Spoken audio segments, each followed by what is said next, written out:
That is pretty cool. Let me put your microphone on, Joe. That makes better sense. Thank you so much. Oh my gosh, this It's called the motor home with the Porsche pops out, and some of them have screens on them. Some have the little about half a rail you can sit on there. They have the toy haulers. See, now I have a question for you since you know about Sure. this stuff. Okay, now I always refer to the self-driven ones. Oh, that's a motorhome. So you call it a motorhome. Motorhome. See, so I've been calling it an RV. So an RV. Well, RV is a motorhome. It's just different classes. Okay, wait a minute. A, B, C. Wait for the question. The question is, what's the definition of an RV? Recreational vehicle. Okay, but I mean, what does that mean? Does that mean anything that anything that you want, that you go out and you park and you enjoy Mother Nature? So I love that. We just had our picture taken. Someone out there took our picture. Say hi. Wait a minute. That means that my radio flyer is a recreational vehicle. Can you sleep in it? Well, I could when I was a kid. It's big enough.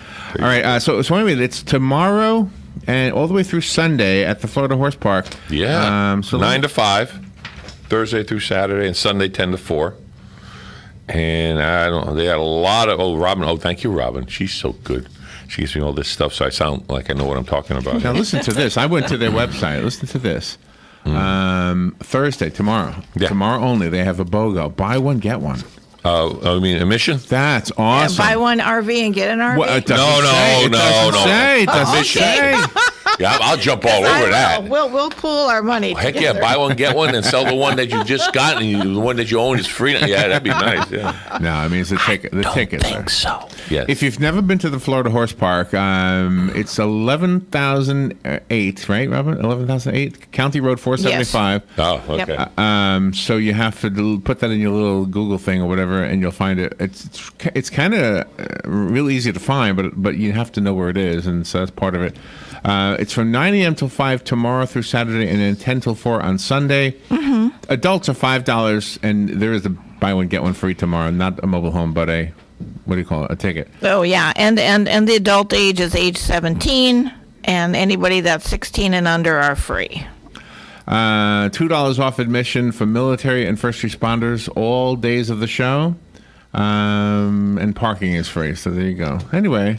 If you have a pet, it says the pet is welcome, but they must be kept on a leash, and you must clean up after them.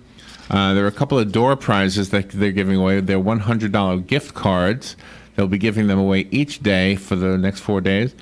The participating dealers include Alliance Coach RV Sales and Service, Arrow RV, Campers Inn of Leesburg, Camping World RV Sales, Como RV, J.D. Sanders Incorporated, Nature Coast RV, Optimum RV, Sunshine State RV, and Tri-Am RV Center. Nice. The attendance last year was 5,130 people. Gosh, So, isn't that something? If you want to be an exhibitor, I guess I would see. This is why I wish we had him on the phone.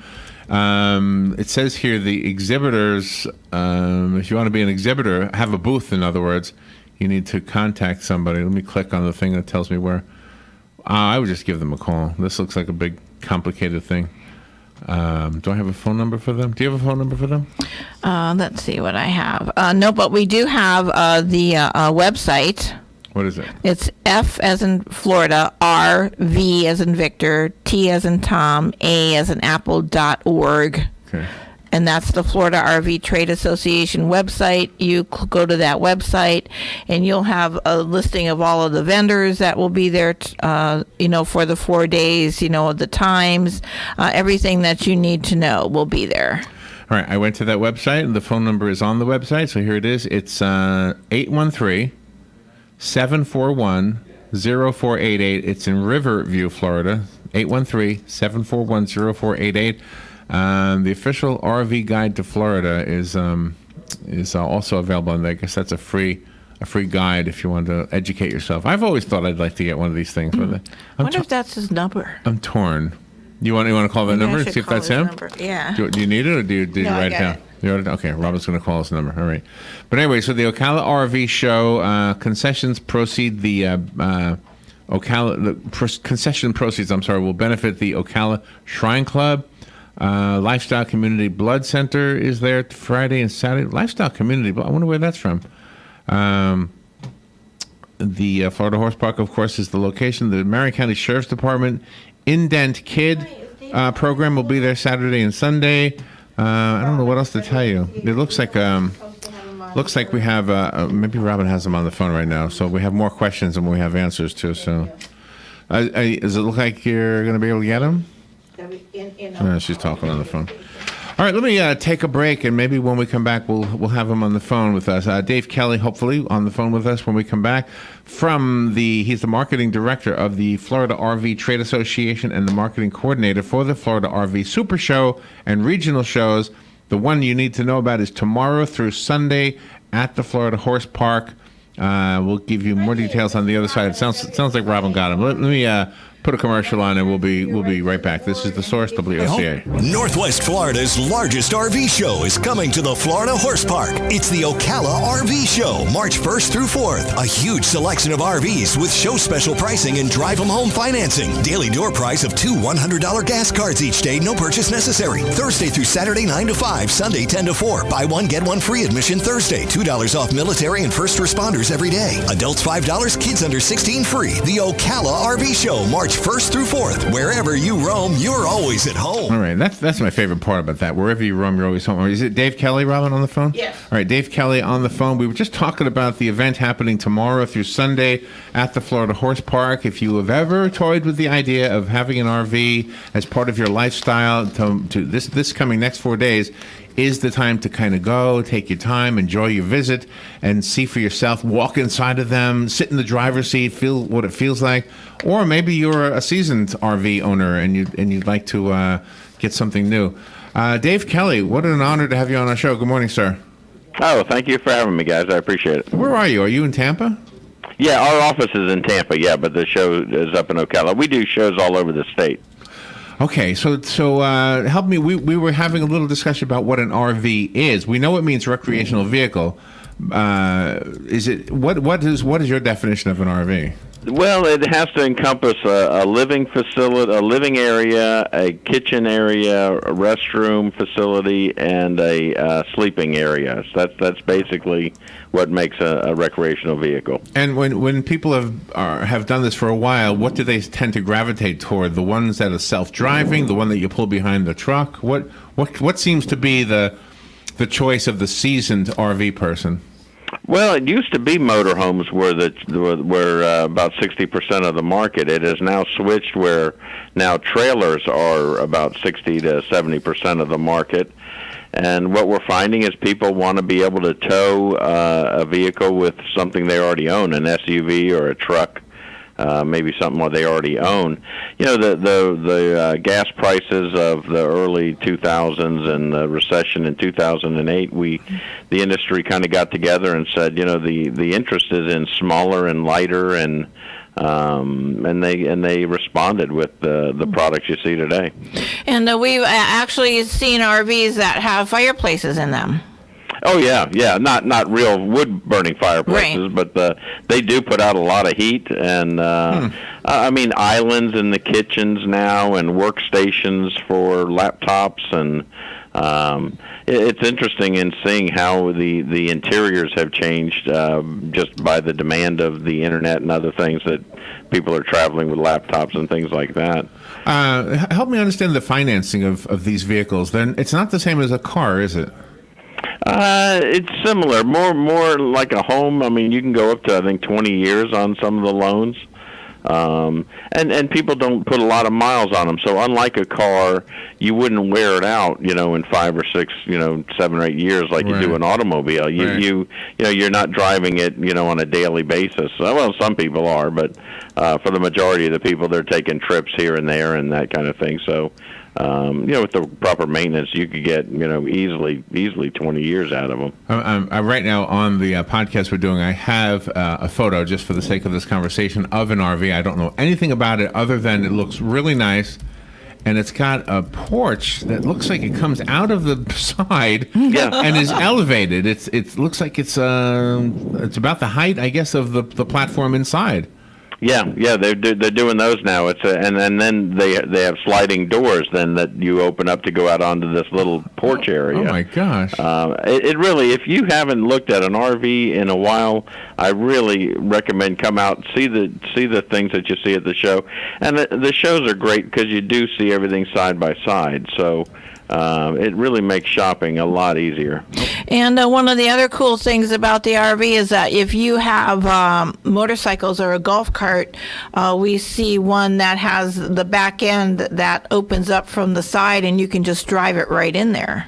Yeah, the toy haulers, they call those. That's kind of an unofficial name, but the back end drops open, and the back end of the RV is basically a garage where golf carts, bicycles, ATVs, kayaks, small boats, those kind of things, you can load right into the back and off you go. Do you like if you're looking at an RV, do you need to know where you will bring it? In other words, are some RVs better for the desert and others are better for the mountains, that kind of thing? Yeah, that's one of the things you really got to consider where you're going to go, what kind of activities you're going to do.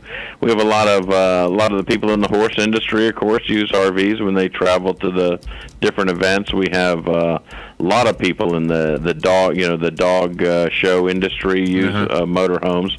Again, it's just hard to find a hotel that takes That's pets a good and point. stuff. Yeah. Or people want to travel with their dogs, cats, canaries, whatever they have. They load everything in and off you go. So yeah, you would want to take your time and think about how you're going to use it, whether you want a motorhome or a trailer that you can tow behind, and there's so many different options. It's quite involved when you're getting involved to do all your homework. And what is nice about this, you have supplier booths at this show with accessories and destinations. So then that's really a good thing. Sometimes people get an RV and they're not sure where they want to visit. Well, and Florida is really great in that you don't have to go that far, particularly like in the Ocala area. You can be in the middle of the forest, within really basically a few minutes, really. And so there's beaches, there's the forest, there's without having to go that far in this state, you can be away from things, put your phones away, and close up the laptops, and then just enjoy the outdoors. At the RV show tomorrow through Sunday, which is at the Florida Horse Park, if you're just tuning in, will this be a place where if you make a decision, you could go ahead and start the process of owning one? Oh yeah, we have 11 dealers that will be represented out there. So you find something that you like, they're ready to do business right on the spot. Wow, this is every single time I see one of these things, I always think, one day. One day I'm going to own one of them. Let me allow some calls to come through if you're okay with that. Dave, yeah, sure. Okay with phone calls? Good morning. You're on the air with Dave Kelly. Yes, thank you for taking my call. Do you need a special driver's license to drive an RV?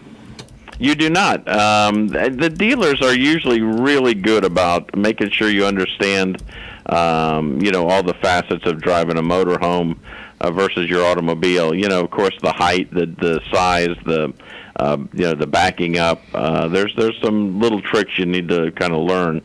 But at this time, no, there's no special licensing for driving a motorhome. Really? Are there special classes offered for some of those skills? Yeah. Now, like I said, a lot of the dealerships will really go through a pretty extensive road test and make sure that you are pretty comfortable with it before they send you down the road.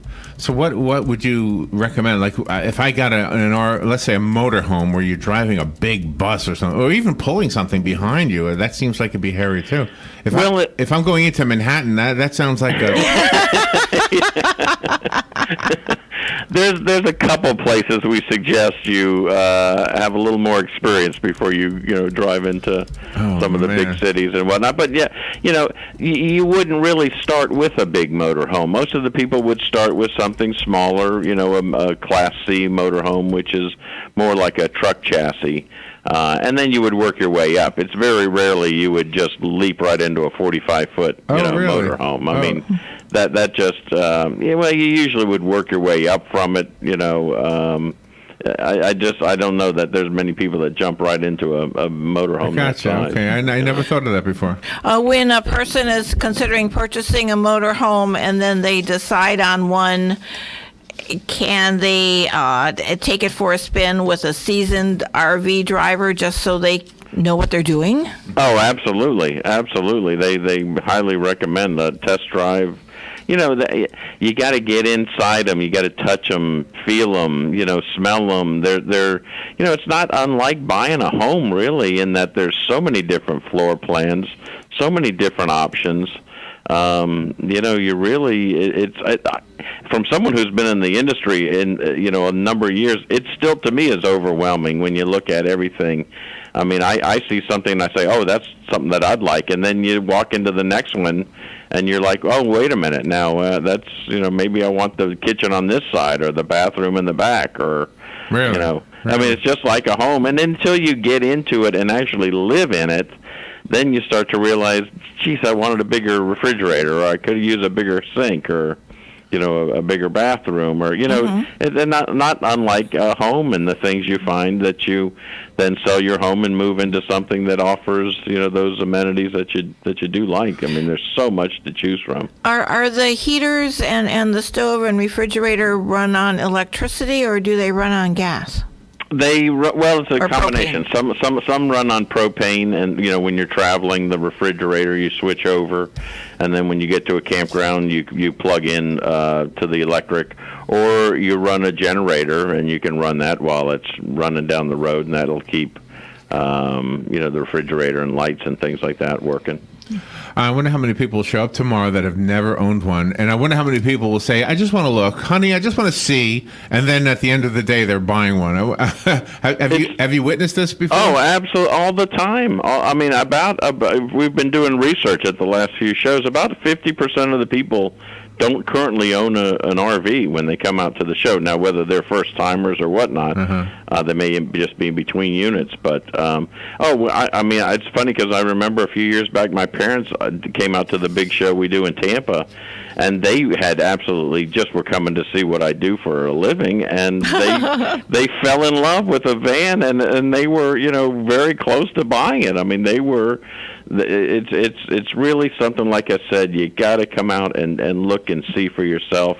Even photographs are hard to do it justice. Yeah. With the slide outs, they're so much bigger and wider now, and more luxurious, and it's really amazing how the industry's changed. And you have people coming from all over, not just from Florida, but from Maryland, North Carolina, Missouri. It's amazing. Well, this time of year too, our campgrounds are 99% full. So, this is kind of the great time of year to do shows down here, is when, our audience is here, Mm-hmm. And a lot of people from up north, they want to buy from a dealer in Florida because this is when they're using it. This is where they're using their RV. They go home and put it in storage until the first snowflake falls, then they come back to Florida. So a lot of them want to have a dealership down here in Florida as a base. I'm thinking that I don't know what I don't know, and I was wondering, let's say you and I were hanging out, and I said to you, hey, I'm thinking about going to look at an RV.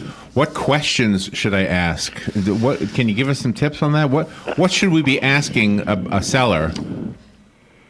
Well, it depends. I mean, if you're buying from an individual, you really need to know what you're doing, because there's so many components in an RV. There's plumbing, there's electrical, there's appliances, there's air conditioning and heating, and so if you're buying from an individual, I would highly, highly recommend you have it taken somewhere where someone can do an inspection for you.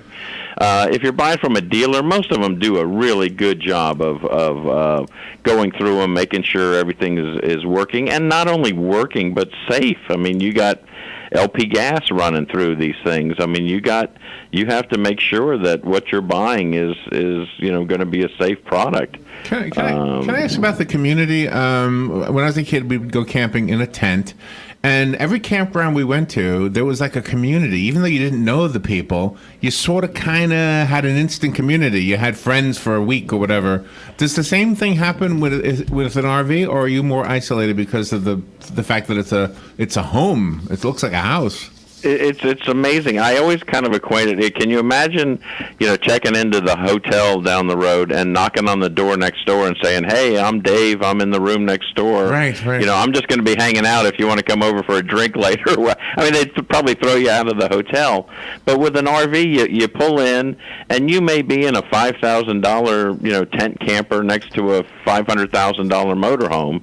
And before long, your awnings are out, your chairs are out, your kids are off playing with each other, or they're going to the pool. And, oh, man. You're comparing stories. Where are you traveling? You got to stop here. You got to eat here. You got to stop at this place. And it's such a social way of traveling. It's so unlike any other way of travel, unlike flying somewhere or staying in a hotel or resort. Yeah. Oh, that's awesome. Very social. I love that camaraderie. Yeah, that does sound nice. And so I have a question that's probably going to reveal how little I know about this, but here it goes. Do you need to have the engine running in order to run like the air conditioner and the electricity and all that, or is it separate?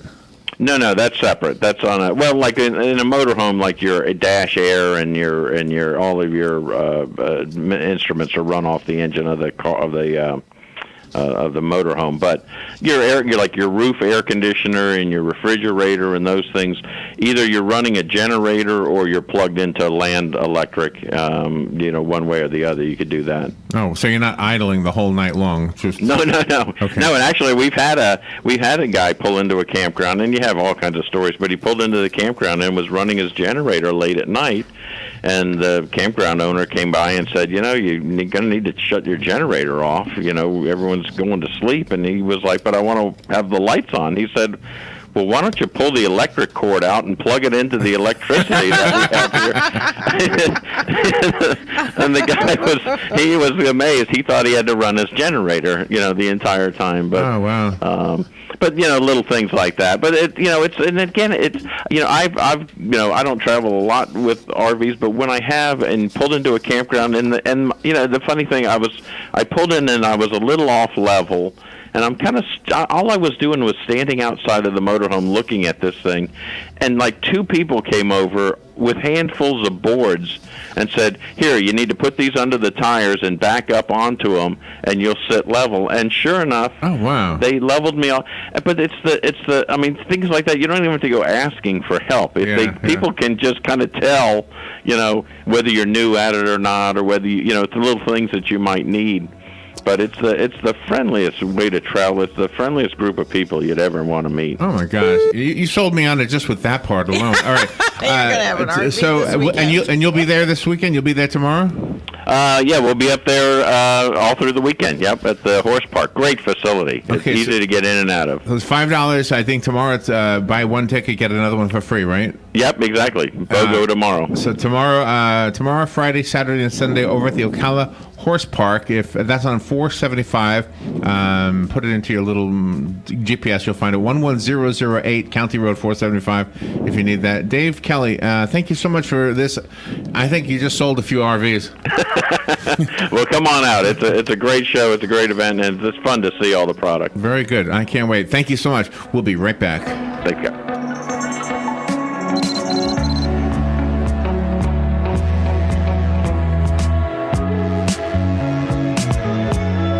The NFL alumni is sponsoring a Clays for Kids, a sporting event to benefit the Marion County Champions for Champions. The event will take place at the Robinson Ranch in Inglis, Florida on Saturday, April 7th. Call 427-0950 for